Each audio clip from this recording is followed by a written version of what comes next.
L'esprit, le mal. My earliest memory about just having gender confusion and such is probably around first grade, first or second. I just distinctly remember wanting to be a boy, wanting to be the dominant role in any type of relationship.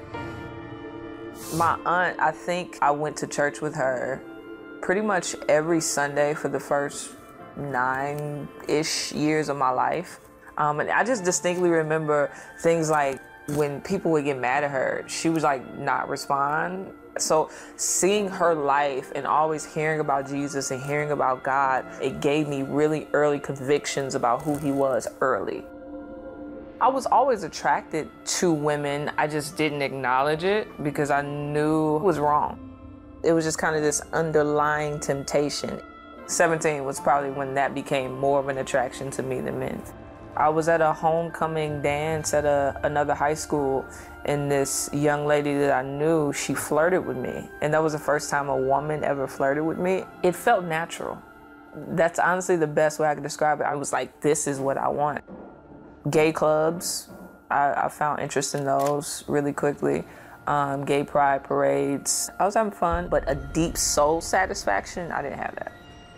I used to tell my girlfriends the truth. I was like, hey, you know this is sin, right? They were like, why are you gay? I was like, I don't know.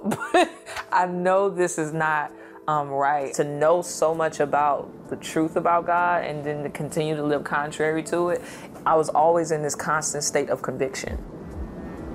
I was 19, I was in my room. It was as if every thought I had was just interrupted by this really strong thought that convicted me all at the same time. And it felt as if God was showing me that the sins that I loved and were in would kill me. I would die and go to hell. It's a heavy weight to know that you're a sinner and God is holy. But if that's in the Bible and that's considered true, then the other truths in the Bible about Jesus being God, Jesus being Savior, Jesus being willing to forgive those who turn from their sins, these are both true. And so I just need to believe this. It was really that simple. In my mind, I just kind of had this conversation with God. Like, I don't really want to be straight. Like, I equated salvation with just being heterosexual overnight. And so it was just like, I don't want to be straight. But then I felt like God was leading me to the fact, like, I can change your desires. I can give you the desire for a man. Surely I'm God. And then I just considered everything I loved and its consequences. Like, I really weighed the cost. Yeah, I really saw that I was holistically sinful. This one area just didn't need Jesus. All of me was messed up. Homosexuality is not the only issue plaguing a person. Sin is the issue plaguing a person. This homosexuality is just an outworking of that nature. I just saw like weed and stealing and pride and anger and arrogance and drunkenness, and everything was not worth it. Like, it just was overwhelmingly obvious that everything that I loved would not profit me anything but hell. You know what I'm saying? And I saw that God was offering me life, and I knew I had no choice. I either choose God or I choose death. I told God, I said, what you're calling me to do, I cannot do on my own. I've tried before to try to live holy, and it didn't work. But I know enough about you to know that you'll help me. And so I broke up with my girlfriend maybe a day or two later because I had to. And then that was one of the hardest decisions I had to make. But so everything after that was easy.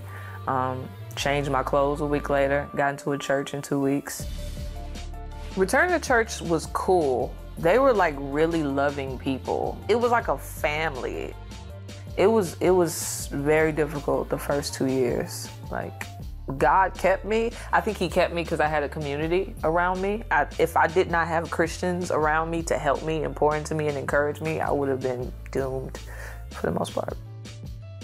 Who God says I am defines me, though I may have temptations, though I may have struggles, though I may see a woman that's beautiful and be tempted. Like, I have temptations to curse people out too. I have temptations to get drunk. I have temptations to watch porn. But That's just the human experience. The Christian is not void of temptation. The temptation got less powerful over time, just as I grew in knowing and loving Jesus. But in that place, I didn't want a relationship with a man either. But over time, probably 3 or so years into my walk is when I started to get an attraction towards Preston. It was weird because it wasn't, I'm attracted to this man. It was like, I'm just attracted to him and all that he is, and he just happens to be a man. And so because I'm attracted to him, I'm more than willing to love his masculinity too. I think on my wedding day, it was just kind of surreal. Everything in my life has always just been so God. You desire for this marriage and this wedding to just really show off your gospel. And I'm really grateful to be a part of that presentation. 5 weeks after my honeymoon, I found out I was pregnant. I was looking at her and I thought to myself, if I chose to stay in the lifestyle I was in, I would never have her. I wouldn't have her. It wouldn't be Eden. And I just cried and thanked God for allowing me to experience that. The advice I would give to a parent is, first and foremost, to really trust God. Because even with my mother or my aunts or the Christians around me, they may have seen me in my condition and think, oh, it's hopeless. But they didn't know that I was running into people on the street that were convicting me. They didn't know I was seeing certain commercials that were reminding me of God. They didn't know that I would hear certain gospel songs randomly. Just be faithful, keep loving them. God changed me by showing me himself.